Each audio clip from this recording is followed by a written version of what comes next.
जय मसीह के प्रियो। प्रभु यीशु मसीह के पवित्र और अद्भुत नाम को सारा आदर, महिमा और सम्मान मिले। आज का हमारा विषय है कि हम कैसे जानें कि प्रभु यीशु मसीह हमारे भीतर है या नहीं। देखिए, हम सब मसीह के भीतर हैं, हम सब मसीह में हैं, पर क्या मसीह हमारे भीतर है? जरूरी है कि हम मसीह में और मसीह हम में बना रहे।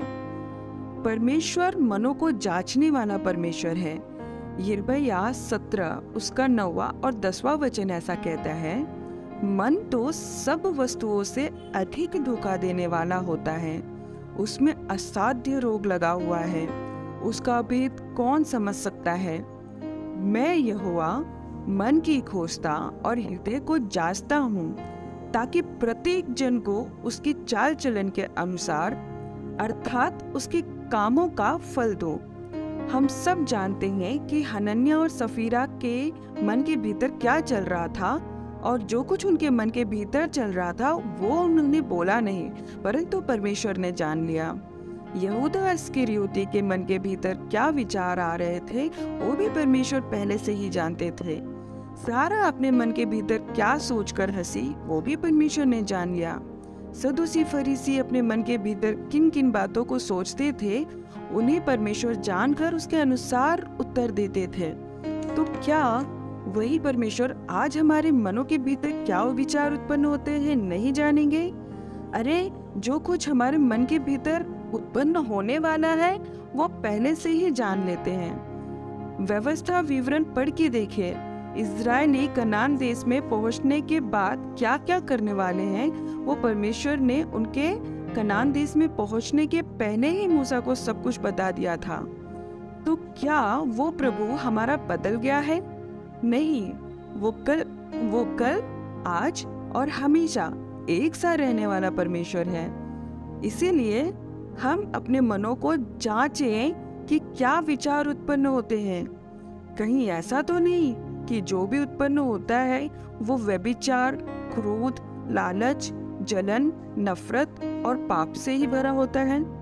अगर ऐसा है तो हम सभी जानते हैं कि हमारे मन के विचारों के अनुसार हमारा चाल चलन भी होगा, और फिर उसी चाल चलन के अनुसार परमेश्वर हमें प्रतिफल भी देगा। तो ये निर्णय हमारा है कि हम अपने भले चाल चलन के अनुसार फल पाए या बुरे। योना नबी उसका 2 अध्याय और उसका 8वां वचन ऐसा कहता है, जो लोग धोखे की व्यर्थ वस्तु पर मन लगाते हैं वे अपने करुणा निधान को छोड़ देते हैं। यिर्मयाह नबी और योना नबी दोनों ही वचनों में हमें पढ़ने को मिलता है कि मन तो सब वस्तुओं से अधिक धोखा देने वाला होता है, और मन ही है जो धोखे की व्यर्थ वस्तुओं पर हमारा ध्यान ले जाके हमें हमारे करुणा निधान से दूर कर देता है। अब आप ही सोचिए, अगर हम अपने करुणा निधान से दूर हो गए तो हम पर फिर करुणा करेगा कौन? शैतान तो वैसे ही फिराक में रहता है कि कब हमें फाड़ खाए, और अब तक हम अपने परमेश्वर की करुणा और दया से ही तो बचे हुए हैं। इसीलिए तो नीति वचन 4 और उसका 23वां वचन ऐसा कहता है कि सबसे अधिक अपने मन की रक्षा कर, क्योंकि जीवन का मूल स्रोत वही है। और अब हम अपने विषय पर आते हैं। अगर हमारे भीतर या हमें प्रभु यीशु मसीह है तो हमारा मन पूर्ण रीति से व्यर्थ बातों को छोड़कर उसकी ओर लगा रहेगा, उसकी ओर निहारता रहेगा। हम चाहे कोई भी काम कर रहे हों या खाली बैठे हों, वो हमारे मन की रखवाली करेगा पवित्र आत्मा में हमारे साथ संगति करने के द्वारा, और हम बचे रहेंगे व्यर्थ विचारों से जो हमें बुरे प्रतिफल की ओर ले जाते हैं। ऐसा ना हो कि सिर्फ हम मसीह के पास रहें, पर मसीह भी हम में रहना चाहिए। ऐसा ना हो कि मसीह हमें दूर दूर तक ना हो। हम सिर्फ मसीह कहलाने से मसीह नहीं होते हैं, मसीह की तरह बनने से और उसी की तरह सोचने से मसीह होते हैं। और वो हमारे भीतर बना रहता है। अगर आपका मन मसीह से दूर है तो आप अपने विचारों के द्वारा जो कुछ आपके मन में उत्पन्न होता है जान लेंगे। अगर ऐसा है तो अभी इसी वक्त अपने करुणा निधान के शरण में आ जाइए। उसके पंखों तले अपने आप को सुरक्षित कर लीजिए।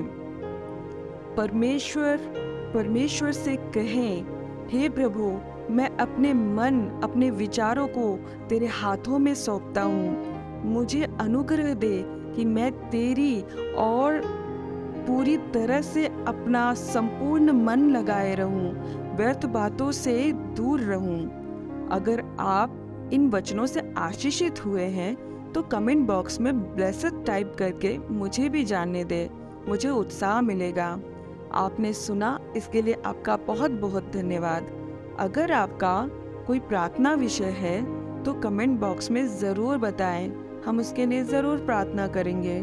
प्रभु आपको बहुत बहुत आशीषित करे। जय मसीह की।